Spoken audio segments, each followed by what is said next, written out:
Good morning, everybody. This is Walk the Dog with Riot Mort, and it is Friday, end of the week. We did it at 6 a.m., nice and early.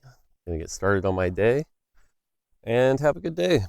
So, all right. So, looks like the team has shipped out their B patch. So, you guys got a B patch really quick. Doing it on Thursday is pretty good. I know a big part of it was to do some big bug fixes. And so with the bug fixes, they snuck out some, balance changes and things like that. It's pretty interesting. I think one of the more interesting things that happen every time we do a B patch is there's a group of content creators that will go, okay, before the B patch, there were, these comps that were good. And of those comps, these two didn't get nerfed. Therefore, these two comps are now the S tier comp, which is a logical conclusion to make, but they always disregard the buffs. And then later it's like, oh, well, turns out the buffs may have made something S tier. So, oops, we got to wait and see how that impacts it. And then, they have to shift their meta lists and things like that. So it's just an interesting thing. There's this rush to sort of claim that the meta. Whereas I think I've seen from a couple other people a more healthy approach, which is, hey, this was a big patch. There's a lot to change. We have to wait for more to come in. So that's pretty interesting. The other thing I find really interesting is that, like, some of our best players in the world, not all of them, but some of our best players in the world will use data to make conclusions. But at the same time, the data is essentially a bunch of people who don't know what they're doing yet, So it's like, is that data really that reliable or not? And don't get me wrong, there's definitely some things you can ascertain from the data, right? Like, I think a lot of people realized just how good Void Staff was because you looked at every character in the data and it's like, oh yeah, Void Staff does really well, and you start to notice some things. So again, this isn't me saying all data is bad or useless, but there's a middle ground, So, and you can also see it. It's also pretty funny because you can wait and see when tactics.tools has updated their data. Like, I know as of this morning they haven't switched it to the B patch yet, but the second they do, just you watch. There will be a shift in all these various tweets about what works and what doesn't and things like that. So pretty interesting. But either way, I am excited to finally get to play some games. I played 2 normals last night. Again, trying to save my rank climb for the weekend. I played a Malzahar game and managed to at least top 4. So I had that going for me. Now, I didn't deserve to win because I was trying to play reroll Malz and I got stuck at 8 Malzahars. So certainly would have been surprised if I won. But yeah. Hi, Bunny. Okay, this bunny's letting me get pretty close. Hi, Bunny. Bye, Bunny.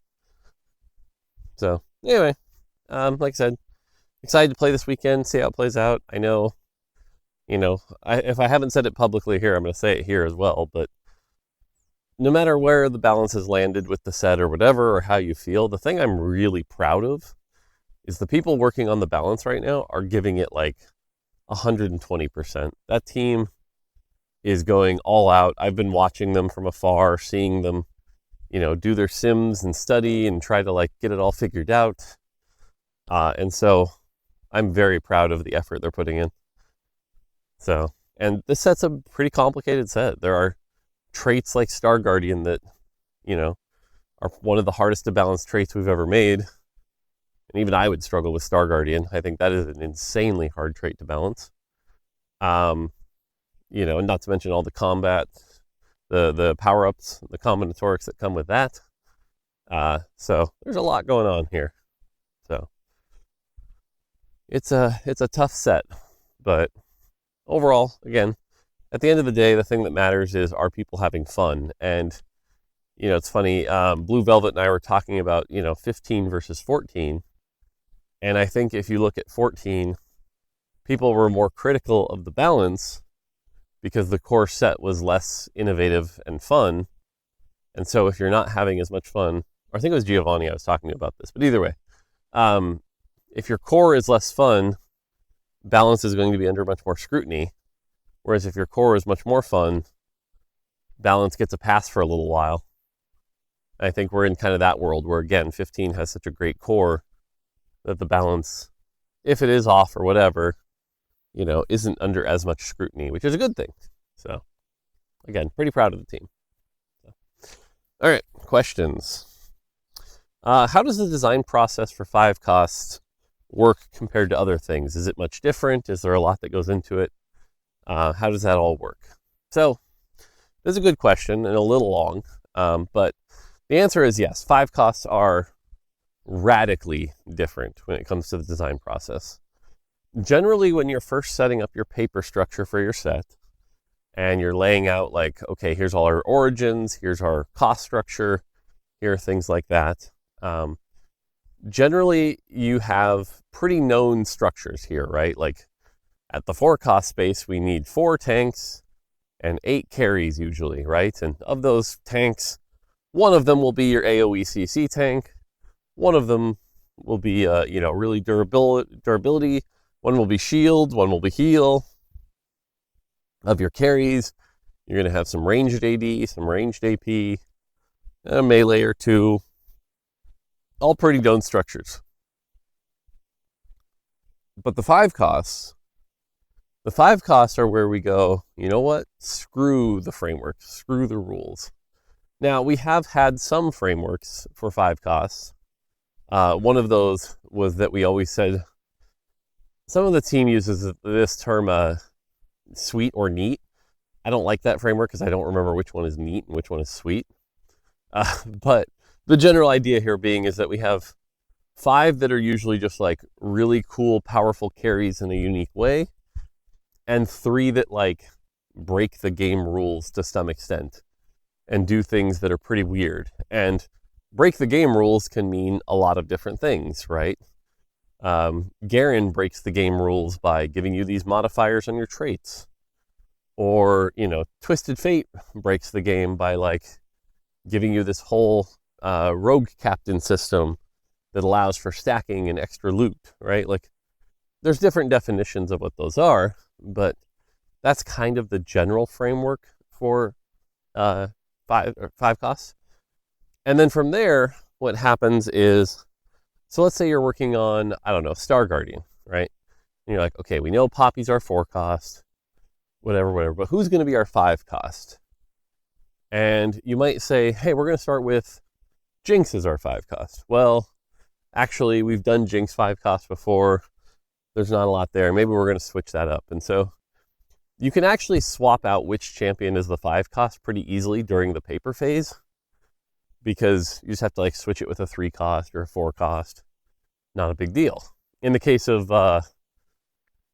set 14, we actually had Shaco as a 5 cost for a while instead of a 1 cost, because the team really wanted to try to make Shaco work as a 5 cost. But once you've picked the champion, now essentially, and this is where the sets team gets some of their biggest work to prove, their design capabilities, you try to come up with a unique 5 cost. So, for example, let's say you're working on Shaco the 5 cost. Well, this is where you have to start doing some interesting things, right? Where it's like, okay, what do I want to do with Shaco? Well, what kind of items do I want him to be? I want him to be an AD damage dealer, okay? What kind of animations do I have on the kit or the skin? Is there something I can do there? Is there some sort of rule break I can do? Or, and so maybe you come up with, okay, he's going to be an IE Edge of Night Hodge character, and when he casts a spell, he splits into 3 copies, and every time those copies get a kill, they drop a loot orb. Okay, fine. That's a pitch. And then you can make that and try and see how that feels, or, But 5 costs in particular have a lot of goals behind them, right? So that pitch I just described, pretty boring to watch, right? split into 3 copies that auto a bunch? Isn't that just a... Okay, so you have a built-in... your spell is built-in trench coat? Is that it? You know, that's not very exciting. So maybe back to the drawing board and come up with something that's more exciting and flashy, you know. Or let's take Seraphine, right? So it's like, okay, Seraphine, she's going to use the power of friendship and shoot a big old energy blast, like a Sailor Moon kind of blast. Okay, is that it? That's just a 4 cost. What's the twist, right? And so basically it's champion design with an extra burden of wowing the player. And so a lot of our time is spent trying to be like, well, how does this 5 cost wow the player? And sometimes I would say we're not that successful in that, right? Like, if the 5 cost is simply, you know, I look at someone like Yone, for example, and I'm like, is he really that exciting? He kind of just autos a bunch. Now, don't get me wrong, Yone 3 is like, that's amazing. But, you know, Yone himself is sort of like, yeah, he autos a bunch really fast. Is that cool? Eh. But other times you get a really neat twist where it's like Zach in set 14, where it's like, the kit might just be a 4 cost kit, but the bloblet thing is like really charming, very memorable, and like that's the twist you're looking for, you know? So I would say we spend a lot of time trying to make really interesting 5 costs because we know, and this is, you know, you see this on like YouTube and stuff like that, the very first thing people do is sort of go, what are the 5 costs? Are they cool? Do they make me go, oh, the set's so cool? You know, there's just a high burden of novelty on those 5 costs. So, but they're also, nicely enough, one of the things that can change the most without breaking the set, right? Because like, take a look at Twisted Fate right now. If we took Twisted Fate and we were like, man, this spell's just not working, we need to cut Twisted Fate. Okay. He's not really connected to anything other than the crew. And worst case, we could shrink the crew down to a 4-piece and cut the final part if we really needed to. And now just slot in another threat like 5 cost, right? Like, so it's hilariously, that's like both one of the things that has the highest burden of quality to wow our players, but also the least intrusive in our design process because it doesn't screw up the rest of the set. So because of that, it can often get, you know, delayed to the end a little bit. But yeah, so hopefully that gives you some insight to some of the things we think about with 5 costs. But yeah, TLDR here is usually we're looking for 5 pretty exciting carries, 3 things that kind of like bend the game rules a little bit. We spend some time really trying to push the boundaries of what that means. Sometimes we come up with really cool stuff. Other times they turn out okay, you know, but I think if you look back through the last 2 years of 5 costs, you know, tell us what your favorite 5 costs are and tell us which ones you think didn't work. And that can help the team sort of understand what's been successful, what hasn't, you know? So yeah, there you go. All right. Thoughts on 3 trait units. And the person who asked this question was like, hey, I noticed that there were, you know, in the 4 cost space, set 13 had 3 of them, set 14 had 0 of them, and set 15 only had 1. Is it an intentional decision to have less of them? Is there something wrong with 3 trait units? What's going on here? Okay, so hilariously enough, when people see things like this, where it's like you had 3, then 0, then 1, and they jump to a conclusion like that, it's a human thing that happens, which is this like, I see something that happens and I need to define order or reason to it, which is not the case here. And oftentimes in life is not the case. It is just because that's what made sense for the set structure. But to your point, how do 3 costs work? Well, or 3 trait units work. Generally, when we're designing a set, the first time we start on our paper structure, every unit has 2 traits. It is best to start with 2 traits. Then, as you build that out and you find gaps in your trait structure, that's where the 3rd trait can often come in. So it's like, oh, we're noticing sorcerers don't have a tank, or, sorcerers really need someone that looks like a tank and needs a tank trait on them. Okay, let's give Swain Bastion in addition to Sorcerer and Crystal Gambit. Great, now that fits that hole. Or, man, we've got this Mentor Executioner Rise, but as we look at the trait structure, strategists don't really have a 4 cost. So it'd be nice if strategists could get some. I know that's a bad example, by the way, because Jarvan is a strategist, but the order might have been backwards, or maybe his Executioner didn't have a 4 cost. So let's give it to Rise. That can kind of work out.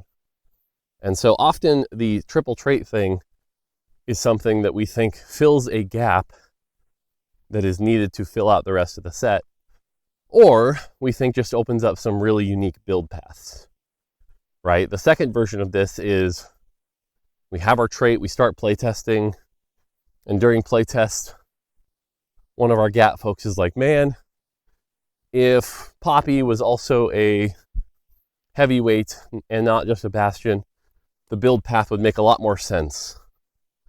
Okay, cool, let's have her be a heavyweight and a Bastion. And clearly she's not, I'm just using this as an example, but the point is, triple traits are essentially our tool to open up the trait web. But if you put it there by default and you find yourself needing it later, it's a lot harder to remove a trait than it is to add it. So imagine right now if we were like, hey, Rise shouldn't be triple trait units because game director said there should be no triple trait 4 costs. Okay, so what, strategist doesn't have a carry? Or executioner doesn't have, you run into stuff like that. And yes, I know executioner has a collie. You don't need to correct me in the comments or whatever, but that's the kind of stuff we can run into when thinking about it. So again, there is no holistic framework of the set can have this many 3 trait units. The other part of the equation, by the way, is that the more 3 trait units you have, essentially the more complicated the set is. Especially in the 1 cost space, 3 trait units are sort of like, you can get the situation where it's like you put down 4 units and you've activated 5 traits, which is a lot. That's a lot to add in. And that complexity behind the trait web can be pretty unappealing for newer players. So the only framework here I'd say is don't have too many 3 trait units. But other than that, it's like I said, it's mostly just a tool to expand on the trait web and make build paths more enjoyable as much as we can. So if somebody came to me with a set design that had 23 trait units, I'd probably I suppose it would depend. If product had a goal that this was a set that had new player acquisition behind it, then I'd probably go no, you can't do that. But if it was just some, middle of the road set, let's take set 14, post arcane, and we want players to keep playing the game, yeah, sure. I wouldn't block it. So there you go. That's the thing with triple trait units. Not a problem, just something you should use sparingly and use as a tool to make your set better as needed. So, all right, this next one's kind of a weird question. How do you feel about 6-piece origins? Now, 6-piece origins, if I just ended the question there, you'd be like, 6 pieces are fine. Makes sense. But the person was specifically asking about Automata, Boombots, and now Wraith. And the reason they were asking about these is because those in particular have had a very weird trait structure where often it's like 2/2 costs or 2/1 costs. but then like 3, 4, 5 on the tail end. And so to activate their max trait, you often would need an emblem like Boombot or Automata, or in Wraith's case, you have to go to Varus. But like Wraith has this sort of unintuitive way to play it where it's like you play reroll Zac and Kale, that makes sense. But then how do you hit 6 Wraith? Or you try to level up and play, Malzahar?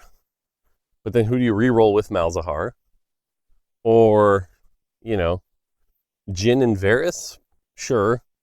But how do you get there, right? Like, eventually it becomes a 6 Wraith 2 sniper, but like getting to 9 and guaranteeing the Varus is too risky. And Boombot was similar, right? It was like Kog'Maw or what? Because Fiddle didn't really work. And then, you'd had to pray for the Urgot. And so what do I think about these traits? So again, in theory, there's nothing wrong with a 4/6 kind of trait. I think Wraith is probably the closest to a good structure here, where it's like, and again, I'm talking purely from a structural standpoint, not from a balance standpoint. But, there's a couple different ways to play it. The fact that there are 6 units, I think, is much better than like Boombot and Automata's 5. The fact that you can get the 6-piece with a Varus or an emblem, that's a good thing. Now, the interesting thing here is, you made the comment about like, well, how do you play them? What do you re-roll? And this is where I think we have to let players be more creative. I've played a lot of Wraith so far, all between PBE and my just random games. I just happened to pick it up and, play like the Malzahar game I was just describing. I hit Zac 3 on 7, right? Like being willing to hold Zacs, even though it's not optimal, allows a way for it to play. I think having smaller traits is good because it opens up what connective pieces you can do. I've talked about this before, but things like 8 Sorcerer are bad for the game because it's like, well, you just build 8 Sorcerer and then at level 8 your comp is done. Maybe you add like 1 Bastion. Ooh. Whereas if you have a 6-piece trait like Heavyweight or like Wraith, you have an interesting decision where it's like, okay, I want to play Kobuko for Mentor and Heavyweight, but actually if I take out Kobuko and put in Poppy and then Syndra, I can get Prodigy, Heavyweight, and the Star Guardian buff. But if I do that, I'm playing a Syndra on my board, which isn't very good. So maybe I play, Ezreal and Yumi, so there's a lot of different options, and that's a good thing. So I actually believe that these smaller traits lead to more interesting team building. But between the Automata Boombots and the Wraiths, I definitely prefer the Wraiths, where it feels like you can hit the cap a little bit more. Now, the negative here is that casual players are like, my trait only maxes out at 6. That's it. That's a lot less exciting, right? Like, a lot of our casual players really do love their vertical origins, stuff like Soul Fighter. So they end up being a lot less popular to play, which, makes sense. There's less of them. Now, the burden here is, again, you go back to Boombot and it's like, well, the fact that there's only 5 of them and one of the 3 carries, because it was Kog'Maw, Fiddlesticks, and Urgot, but the fact that 1 or 2 of those carries I just described don't want their trait, right? Like Kog'Maw, you would play 2 Boombot because you'd play him at like 6 Vanguard.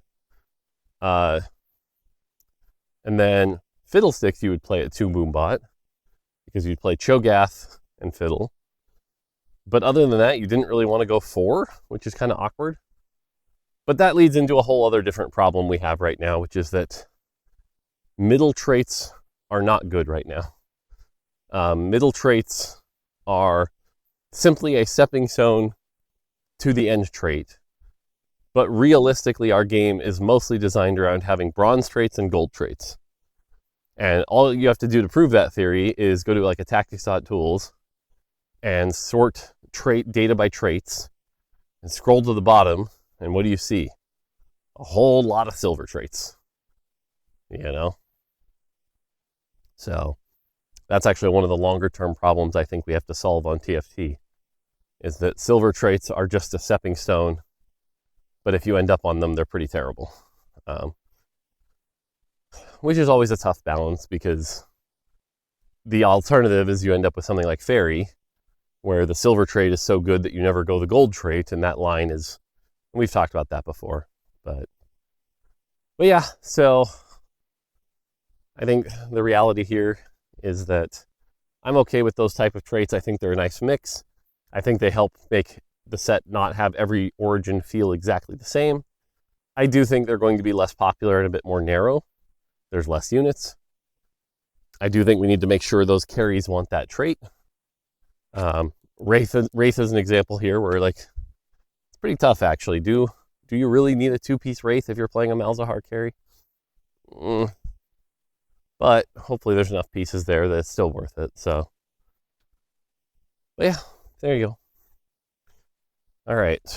Do I have time to get through? Oh, okay. There was a really good question about addictiveness of random games, but that one's such a deep topic. I'm not going to get through that one in 3 minutes. So I'm going to leave that one for next week, because that's a good question. So instead, I'll end on this question because it's a lightweight one. We'll end Friday on a lightweight. And there's a pun here that I won't make.